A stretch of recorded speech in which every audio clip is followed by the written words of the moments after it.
Ladies, gentlemen, and druids of all ages, it's time to rain hell down from above with the glory that is Cataclysm. A couple of days ago, we talked about a sort of entry version of this build that you could use in less than ideal circumstances and gear if you wanted to be using Cataclysm as a build in general, even before hitting the proper gear thresholds to make it shine. And today we're going to dive into the full-on real thing, looping beautifully extra skills weaved in, guaranteed crit over powers for those beautiful orange numbers popping off of every lightning bolt that lands. And today I'll be showing you the version that I'm using right now, which is performing at an extremely high level given my far from perfect gear personally, and also this is after the hotfix that stopped the infinite scaling from the Force of Will Witch Power too. So this is the raw power of the build that you can reach even now naturally through stats. And again, I am far from ideal gear too. That said, today is all about Cataclysm, making it loop in a way where it can hold snapshotted buffs for the duration of an entire Horde run or a pit run through a whole headhunt, even if you want, really. And well, before the hotfix, this build was capable of reaching literally negative damage numbers, which is what happens when your numbers scale past what the game can actively show you on screen, what it can actually count. It's still exceptionally powerful on top of being one of the easiest and fastest playstyles I have experienced playing in Diablo 4, as the damage is just so ridiculously high, and the radius of Cataclysm itself is screen-wide, if not larger. So you can basically just full speed run through whatever activity that you're doing, while Cataclysm does the majority of the killing. And this goes for everything in the game until pit pushing, past like a significant degree of pit pushing, where you have to try at least a little bit harder, but it's still incredibly effective even there too. This is also an incredible ladder boss killing build. The only real weakness that it has as a build at all is that it revolves around snapshotting, so you have to properly understand how to first create the super powerful Cataclysm cast, and then how to maintain it through repeat casts and snapshotting the buff. The process is relatively simple once you understand all the bits at play though, so first we'll go over the skill tree and why we put our points where we do, then the spirit boons that we take for the build, our witch powers and occult gems of choice too, followed by the uniques that we use, and it's also worth noting that I do have the Shroud of False Death mythic unique as well, but the build is totally functional even without it, so we will go over a very solid replacement for this too.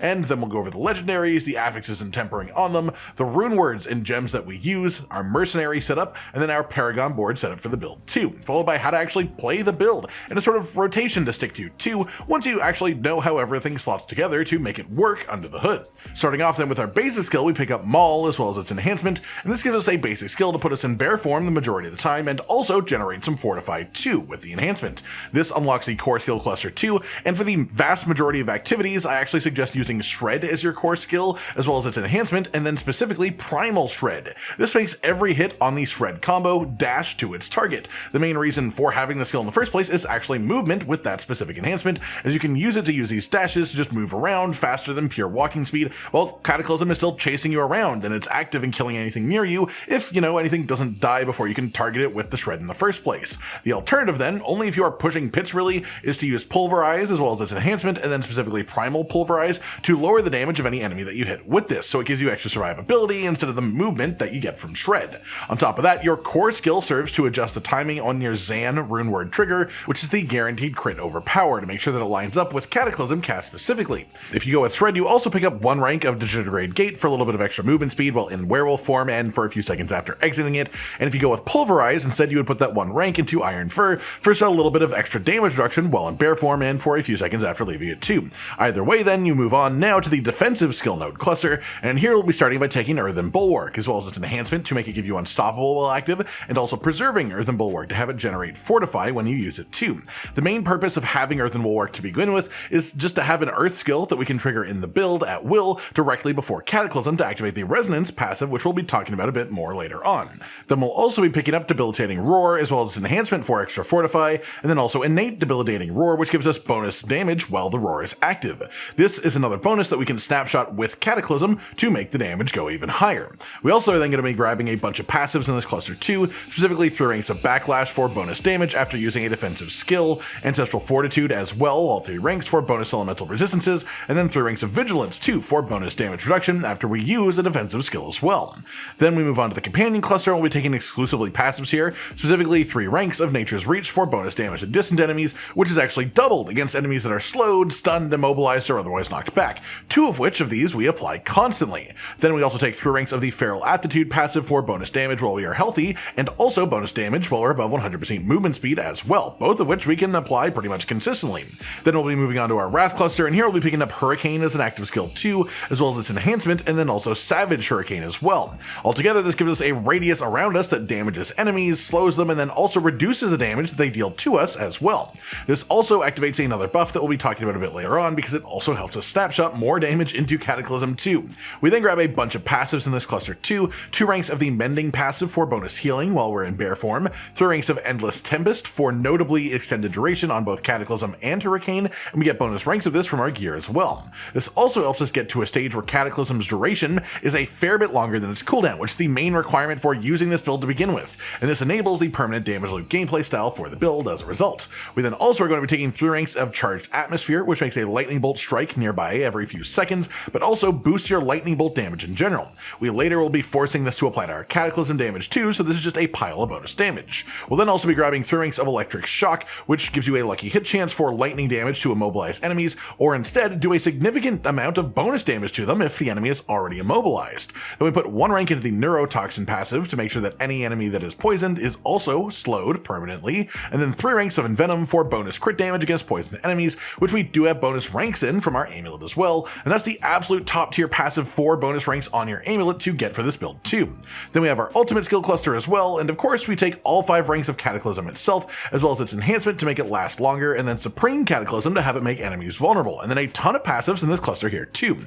We'll be taking 3 ranks of Defiance for bonus nature magic to actual elite enemies, 3 ranks of Natural Disaster as well for bonus damage mostly from our Cataclysm, our storm skills, against stunned, immobilized, or knocked back enemies, and we'll be immobilizing enemies constantly, and then 3 ranks of Resonance, which gives us bonus general nature magic damage, but has the effect tripled for storm skills that are cast immediately after earth skills, which is why we always cast Earth and Bulwark immediately before Cataclysm, so we can give it that final extra boost from this passive. Then we'll be picking up 3 ranks of Quick Shift as well for bonus damage that stacks up as you change animal forms, and can also be snapshot into Cataclysm, and 3 ranks of Heightened Senses for increased damage reduction as well as movement speed too. Then for our final point, we'll be putting into our key passive, which is going to be Ursine's Strength, mostly for the bonus damage, and especially the bonus overpower damage while healthy too, which again will snapshot for Cataclysm. After that then, there are going to be our Spirit Boons for the build. In the Stag path, we have the Gift of the Stag boon for pure offensive gain, as this gives us bonus maximum resource, which translates into bonus damage for Cataclysm from the Ancestral Guidance legendary Paragon node.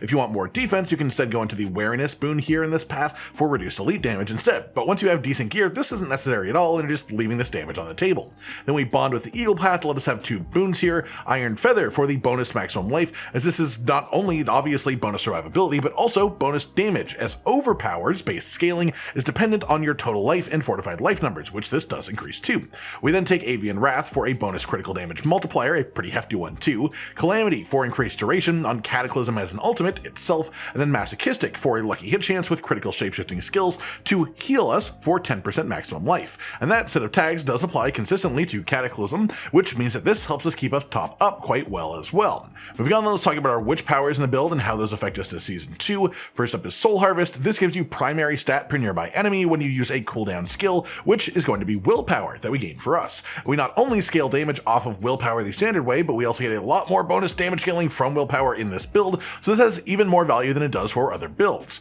We then grab Force of Will. This is the power that was bugged before the hotfix yesterday, but even after being fixed, it's still super strong, as it gives you significant amounts of bonus overpower damage as a multiplier. We then take Aura of Siphoning, mostly because we need to have an aura power active to activate our most important Occult Gem, and this one both counts as a growth and decay power and also an aura, so this is quite helpful for us. And also, when I actually have the Restless Rot to level it up, it'll also heal a bonus chunk of health each second, which is useful in itself too. Then we have the Decay Augmentation, which makes witchcraft effects deal a percentage of their base damage as poison damage over time for us as a druid, and this actually extends to include Cataclysm too, thanks to our Occult Gem choices, so this is just a nice damage spike in general, and also makes sure that our enemies will be permanently poisoned to enable the Envenom passive without any other shenanigans needing to be acted to cause that. Then the last common power that we have is Purging Touch, which gives bonus damage to Eldritch effects, and this purely applies to our ultimate itself within this setup, as we make our ultimate gain all witchcraft skill tags, so pure bonus damage right there. Then for our unique power in this build, we have the Cycle, and this gives you lucky hit chance to create flowers on hit that either poison enemies or heal allies that walk on them,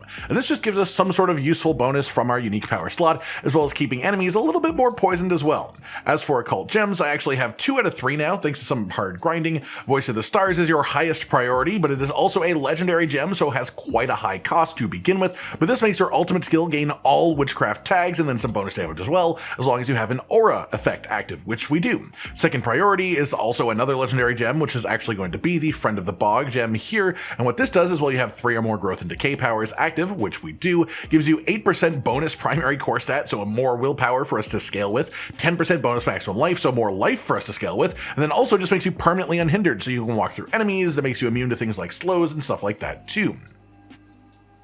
Then the final slot is actually a blue rarity occult gem, and the first one that I crafted myself, which was Toadling's Wish for bonus scaling on our common growth and decay powers. This affects Soul Harvest itself, as well as Aura of Siphoning, and also decay augmentation too. Following that then, let's move on to our gear and start with uniques, and the absolute ideal perfect set of gear for this actually uses only one mythic unique, and it's totally functional without even having it, but that mythic is very useful, and it is the Shroud of False Death chest piece. This gives great bonuses through both the all stats affix and the maximum life affix as well, but the main gain that we get from this comes from the implicit affix, which gives us 1 bonus rank to every single passive skill in our skill tree, which is an incredible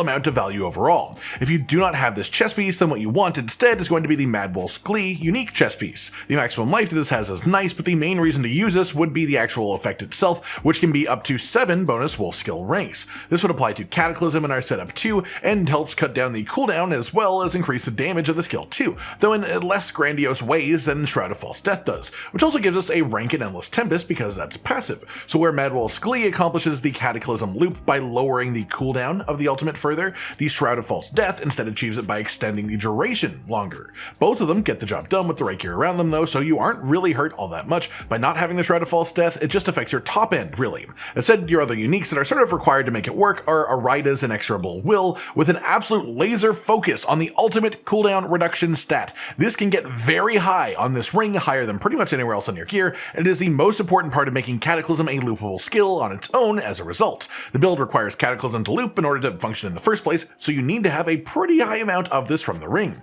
To that end, we also have the mjolnic ring too, which has ranks of the Endless Tempest passive to increase the duration of Cataclysm itself, as well as increasing your damage during Cataclysm, and more importantly, making Cataclysm gain any lightning bolt bonuses that you have too, which is why we scale lightning bolt damage in this build quite a bit as well. We then also have the Tempest Roar unique helmet, which is lovely for the % willpower gain and the bonus maximum resource too, both of which translate into bonus damage, but the main reason for this item is that it makes storm skills count as wolf skills, making Cataclysm a shapeshifting skill and having it be boosted by a whole host of extra bonuses as a result of having this on. Then our final unique, which is absolutely not required to make the build function, but just a nice solid bonus to include, is Flicker Step. This is especially desirable for the big pile of additive ultimate damage, as we don't get this exact stat elsewhere in our setup, despite being an ultimate focus build, but then also just a nice pile of bonus movement speed is pretty great too. And then the extra defensive layer of damage reduction from close enemies is welcome as well. The unique effect itself gives you a bit of extra leeway on the looping of Cataclysm itself if you need it,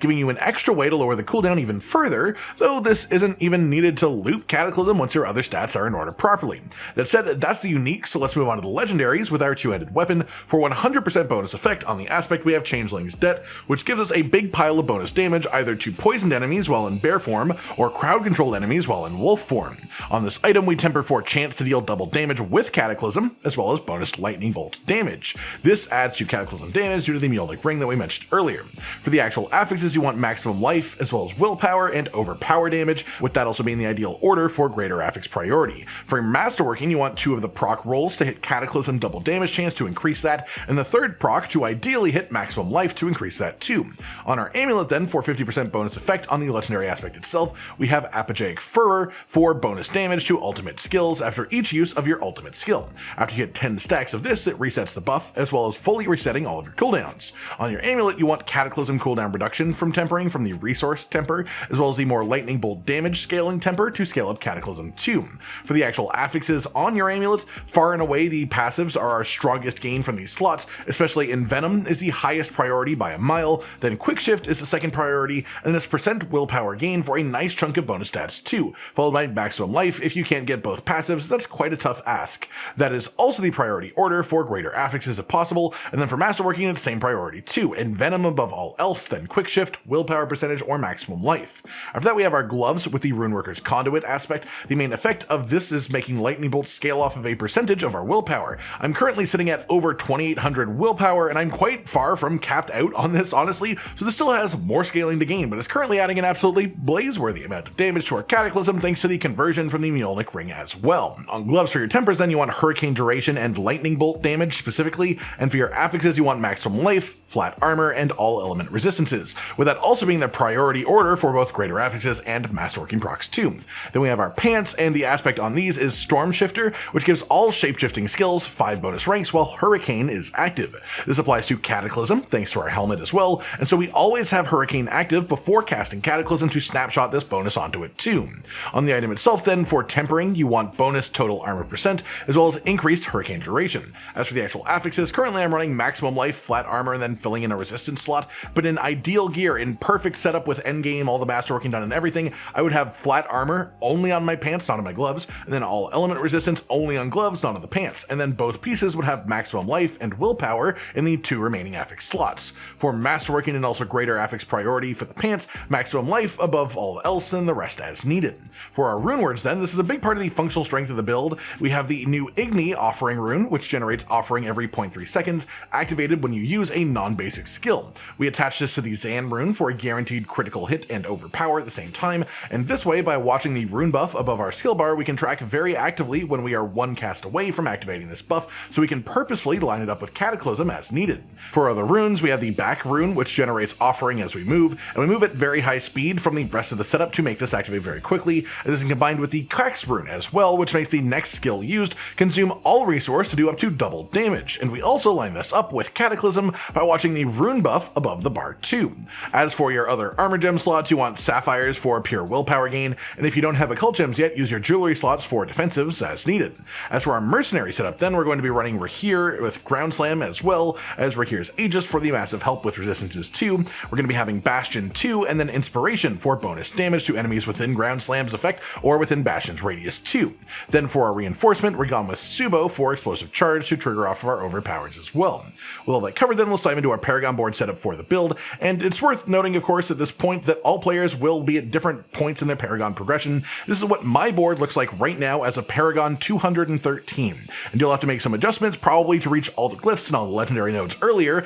if you have less points than I do, most notably probably removing all of the frivolous bonus nodes like the willpower I have in radius of the first glyph. That said, on the starter board we're going to be beginning by going up the right side here through the damage rare node over to the glyph socket itself, inside of which is the electrocution glyph for bonus damage with lightning bolts and therefore Cataclysm. As well, the secondary bonus is just increased damage done to enemies that have recently been hit by a lightning bolt too. We also wrap back down and grab the tenacity node down here for bonus maximum life as well as some bonus armor. We grab the rare and magic nodes of actual note within the radius too, and we grab at least the willpower needed to activate the secondary effect of the glyph before moving on up the right side here. This is one of the best places to put excess nodes once you've activated everything of importance though, because the extra lightning bolt damage directly translates into bonus damage for your actual Cataclysm as well. We then go up and out the top side of the board of course to attach on the Ancestral Guidance board with the actual legendary node in the bottom left. We then wrap around here like so to get to the maximum spirit and spirit on kill rewarding nodes, which then further wrap into actually Ancestral Guidance itself. The effects of this node are after spending 75 spirit, you deal 40% increased damage for 5 seconds, which is something that we can actually snapshot into Cataclysm as well, but then also your ultimate skills deal 1% increased damage per spirit you have when you cast it.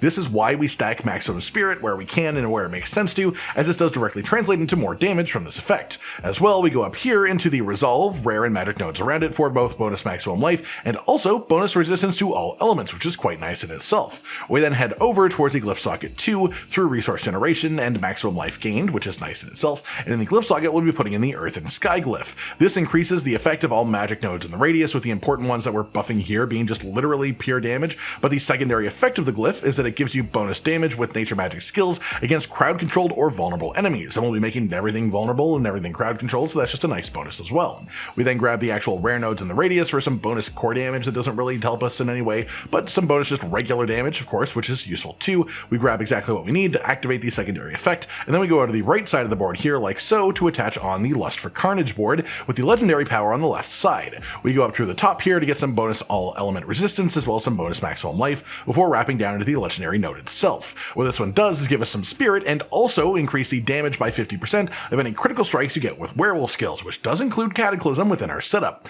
We then grab over to the actual glyph socket itself here, inside of which we'll be putting the Dominate glyph, which gives us extra overpower damage for every bit of intelligence within the radius but also gives us generally increased damage against an enemy after you overpower them for 5 seconds afterwards. We then grab all the intelligence we need within the radius to activate this, as well as the rare nodes too, and then we'll be heading out the bottom side here, first through Wild's Call for some bonus maximum spirit, more so than the attack speed, and then out down into the survival instincts board, which we attach on the bottom here. We then go through the left side here through the damage reduction while fortified and fortified generation nodes, before wrapping directly into the legendary power itself, which is, while in werebear form, we get increased damage as well as even more increased damage while at full life, and we also have just generally increased overpower damage up to 25% for every difference in current life percent and fortified life percent between us and the enemy. So we can have this active quite a bit by just being at high fortify, and that increases our overpower damage, which does of course get snapshot into the Cataclysm. We then are going to be wrapping down into the actual glyph socket itself first, going through Battle-Worn Hide for some extra maximum life into the glyph socket, where we'll be putting in the Keeper glyph. This increases the effect of all rare nodes within the radius, which is why this gives us so much willpower as well,